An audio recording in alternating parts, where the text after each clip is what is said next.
Thrive Nation, on today's show, we are joined by Harvard's Laura Huang. Think about that for a second. Today's guest is a professor at Harvard. I had to take my ACT 3 times just to get into college. I had to take algebra 3 times just to pass. And today's guest has decided to take time out of her schedule to share with you and I about how to turn adversity into advantage. She shares with us about how to achieve despite the inequality that exists on the planet Earth. She shares with us how she became an author and how she became a professor at Harvard. If you have ever struggled to push through adversity, this show is for you. Some shows don't need a celebrity narrator to introduce the show, but this show does.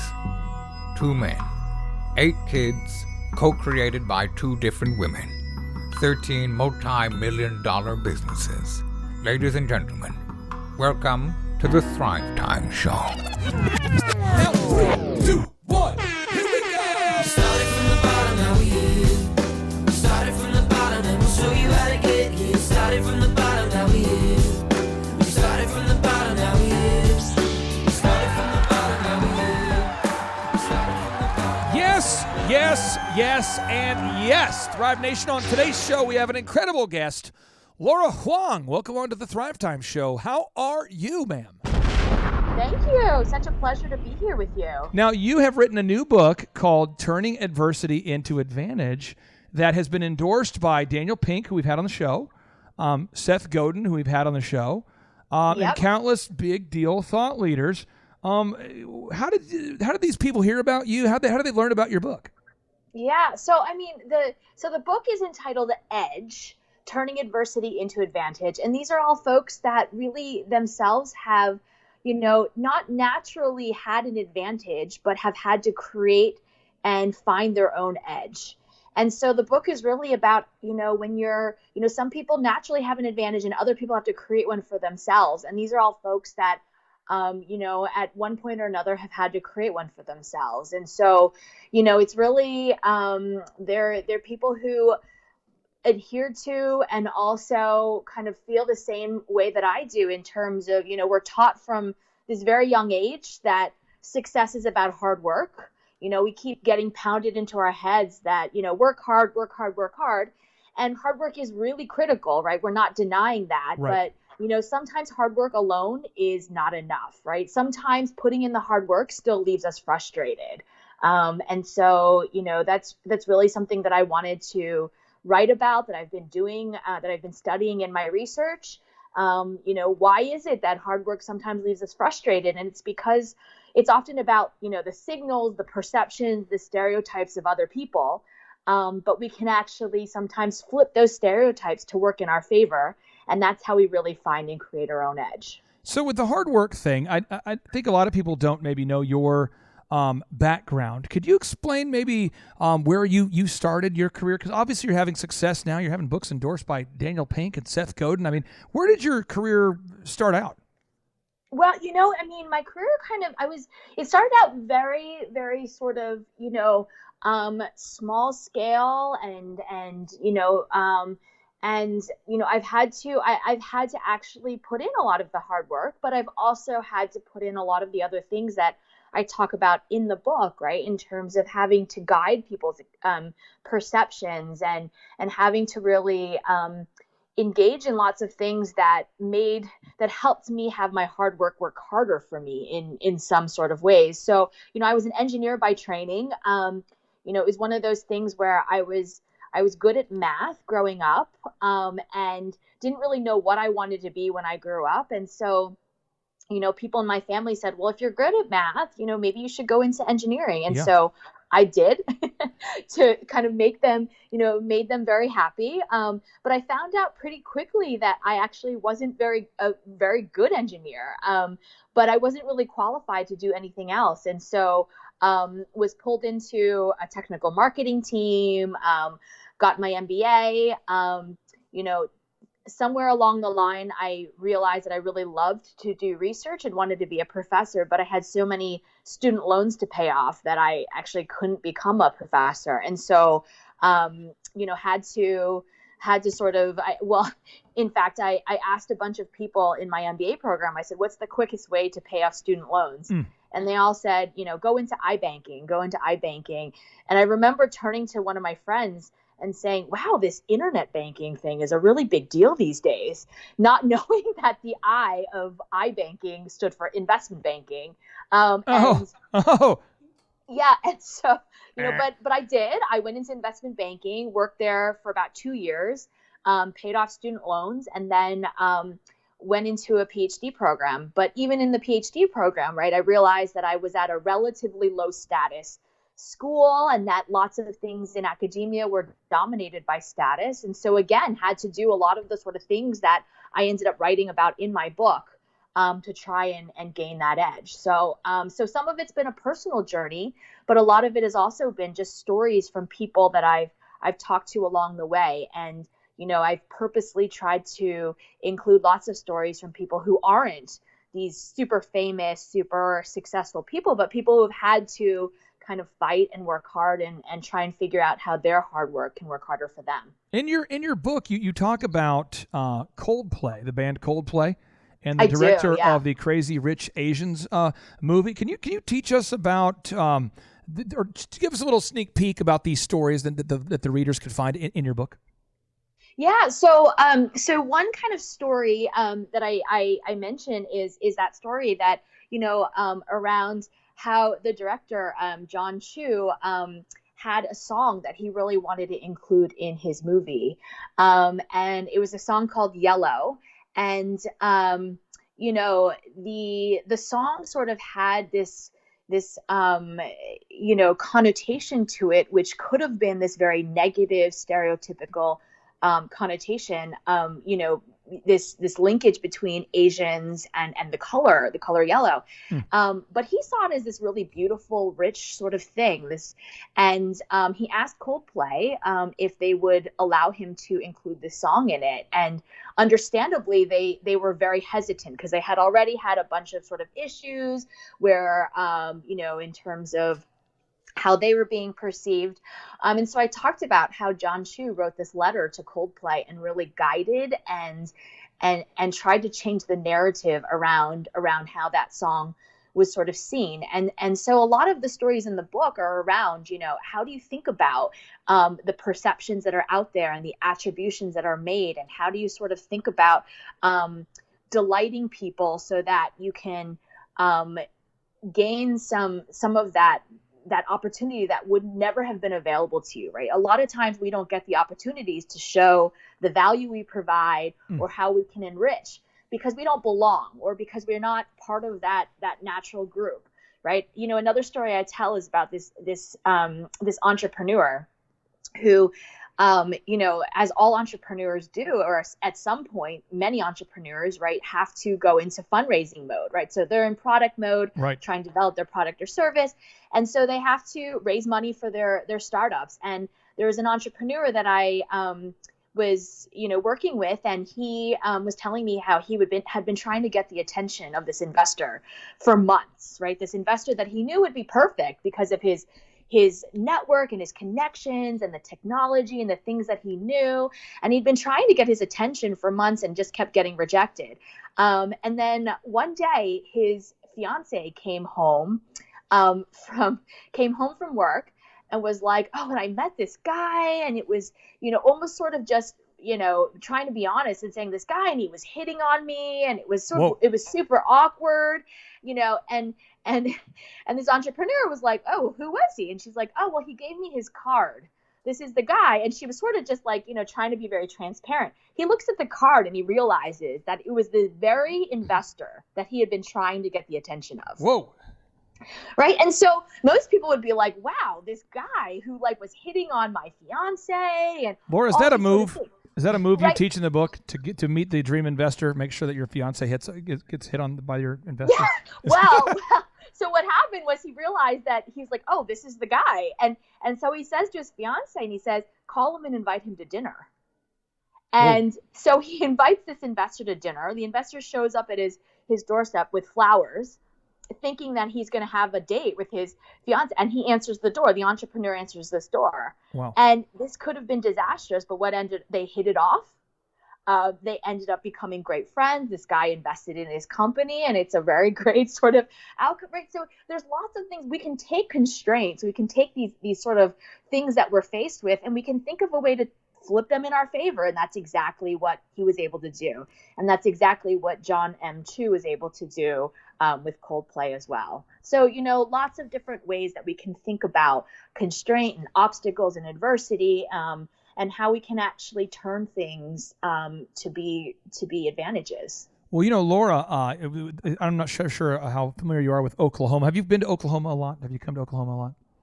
I've been there once, but I can't say that I'm super familiar. Is this an invitation? Well, you should come out here. We have great sod farm tours this time of the year. It's truly impressive.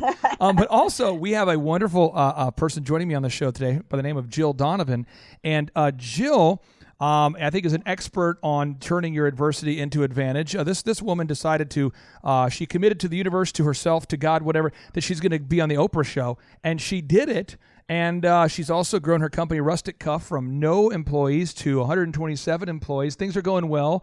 Jill, welcome onto the show. I can't wait to hear what questions you have for Laura. Laura, I love your book, but I have one question I have a lot of questions, but I'm going to ask you this one question. Here we go. Great people, great interviews. Was there somebody that you wanted to include in your book that you didn't? That if you wrote the follow-up, or another one that part two, who didn't get in there that you really had wanted or thought was going to be in there? Well, I have to tell you, I included a quote from Oprah, but I did not include any stories of Oprah. But she is certainly someone, right, who was told no and was told you can't do this and all of those sorts of things multiple times, right? So she's certainly somebody who I think has been able to cultivate her own advantage. I think, in the same genre, Ellen is somebody that I absolutely would have also loved to sort of include. She really, in terms of when I talk about sort of guiding and having the self-awareness and putting yourself in the eyes of what other people are seeing, right? She really took lots of chances. She did. And a lot of what she did could have backfired. And in fact, it did backfire for quite a long time. But she was able to kind of persevere and really create an edge for herself as well. And so I think both of those two are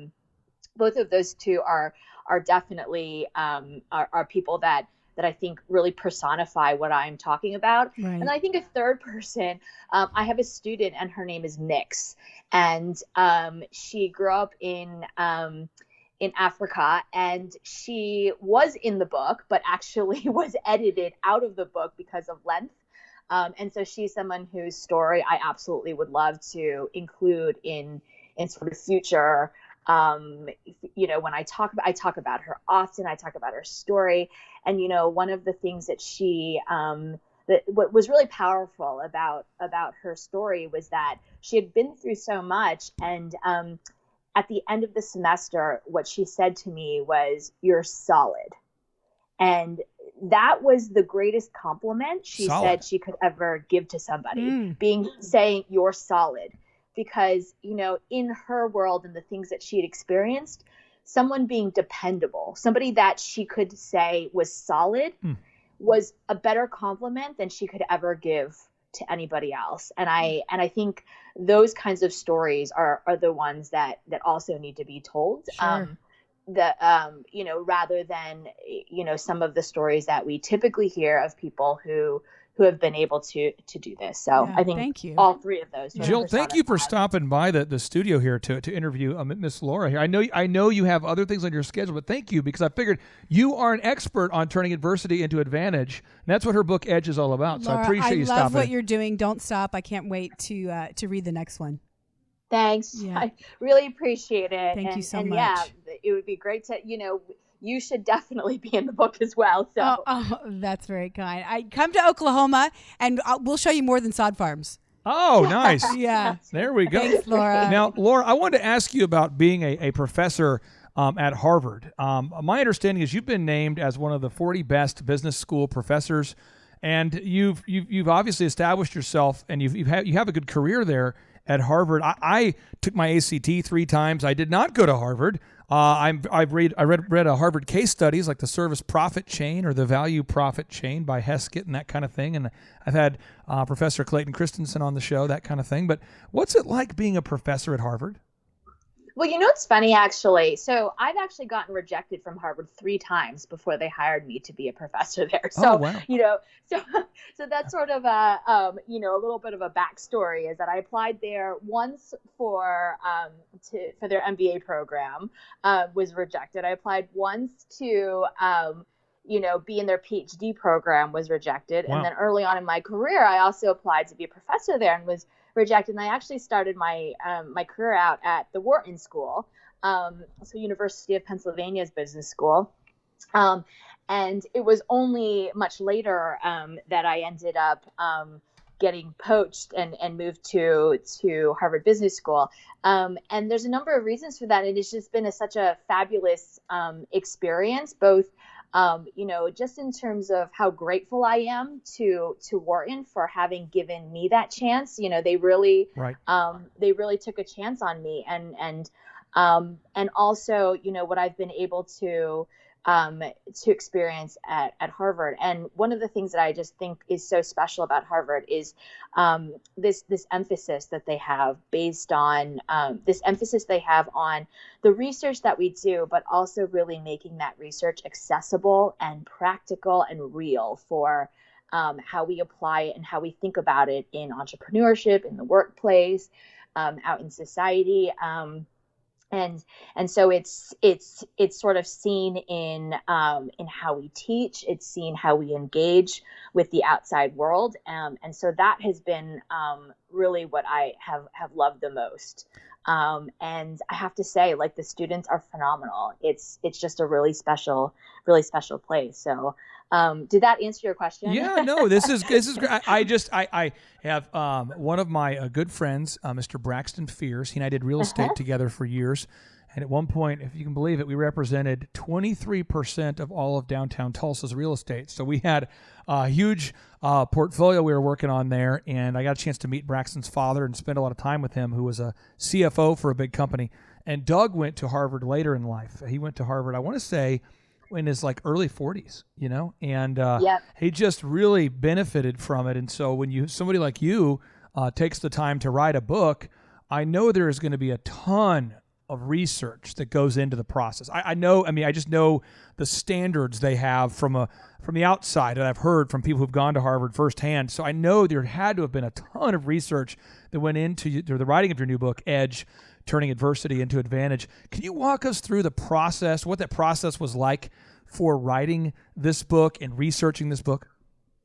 Yeah, so there's a couple of things that led to the origin of this book. One of them you sort of alluded to, which is that, even though I am a professor at Harvard, I've always sort of been that, I don't know if it's like the outsider's insider or the insider's outsider, or, the best way to describe it, but being able to kind of see what it's like to be that outsider, and understanding kind of that grind and the path along with trying to gain an edge, and what it means to sort of be in a position where you can do this kind of work, but also understand the perspective. My mother is a single mother. I have, like I said, had student loans that I was paying off all through college. I was working 20 hours a week as Single I was mom. trying to get Single an mom. engineering degree. You said your mom was a single mom? She is, yeah. So my father passed away. And so for a portion of my childhood, she was a single mom and really was sort of the inspiration for lots of the things that I've been trying to kind of accomplish. And so, just sort of understanding, I think, those perspectives really gives you empathy for what other people are trying to accomplish. And so a lot of my research has been about, how do we try and understand disadvantage? How do we try to understand those who are underestimated?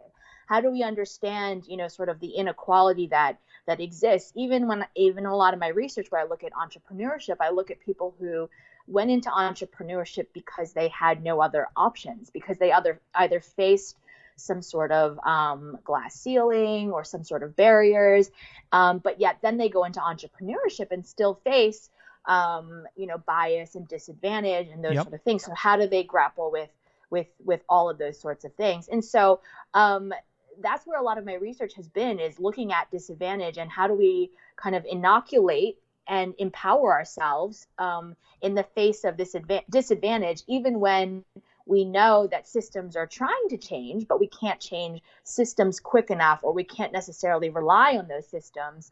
And so we need to empower ourselves within. But that actually wasn't how I got to write the book, to be honest. And this is sort of part of this sort of my own kind of story is I had wanted to write a book about this for a really long time. And in fact, I was dissuaded a lot. People were saying, no, you're too early in your career to be writing a book. But I really wanted to get this message out that people could empower themselves and turn adversity into advantage. And so I had reached out to some folks and asked for introductions to agents and asked for introductions to lots of, publishers and that sort of thing. And no one would make an introduction for me. People just said no. And so then I did some cold calling and reached out to some of the agents out there that published some of the big business trade books, and got no responses. And so, it was sort of like, okay, I guess this isn't going to really work out. And at the same time, I had started writing, just for fun, a children's book for my daughter. It was a book. It's called it was a series. And the reason why we started writing this was because my daughter, my husband and I really wanted to sort of empower her, that she could do, anything that she wanted to do, and she could be whoever she wanted to be. And so, every night she would ask for a bedtime story, and she'd be like, can I have a story about a princess? Or can I have a story? And my husband would be like, what about a story about an engineer? Or what about a story about a doctor? Or what about a story about an astronaut? And she would be like, no, I want a story about a princess. And so my husband would be like, okay.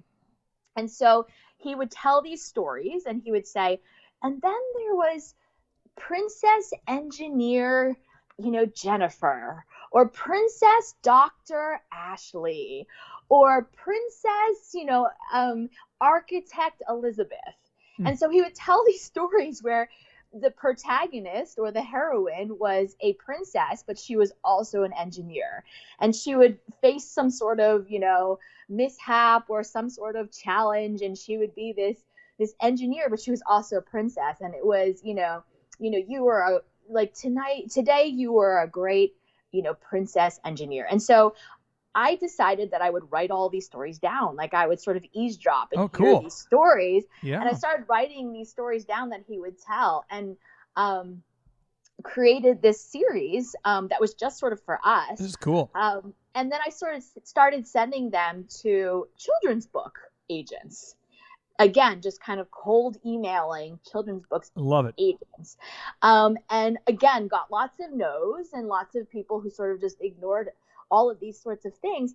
And then one agent responded to me, and she said, this is interesting. It's not something that we could publish, but I'm actually interested in you. Would you be interested in writing a book? Bam. And so, she was the agent that I ended up working with for Edge, turning adversity into advantage. And at the same time, there was a publisher. And so, that was really the origin of this book, was that I had always wanted to write this book, but never really had the opportunity to. My agent, and then sort of was writing this children's book, and the children's book became what this book is, right? So sort of this motivational and aspirational kind of message. And so I think that's also sort of this message of turning adversity, or turning something that you think is not going to happen, but turning it to your advantage and creating that edge for yourself. And so that's really the origin of how this book came to be. Now you looking you up here online, people are going to Google search your name here, and when they Google search you, you obviously are Asian. Were your parents first generation immigrants? Were they here is this many generations? I mean, talk to me about how your parents raised you and what your life was like growing up. Yeah, so they are immigrants from Taiwan. Okay. My dad was born in China. My mom was born in Taiwan. Wow. And I have dual citizenship. So I'm actually both Taiwanese as well as American.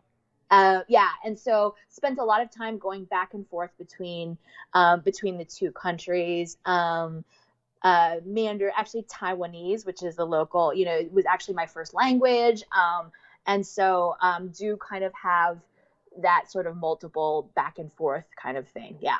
Well, in your book, you discuss this, and I know you're an expert at this. You talk about, regardless of your race, your gender, your age, your ability, all these factors, this inequality that maybe exists out there.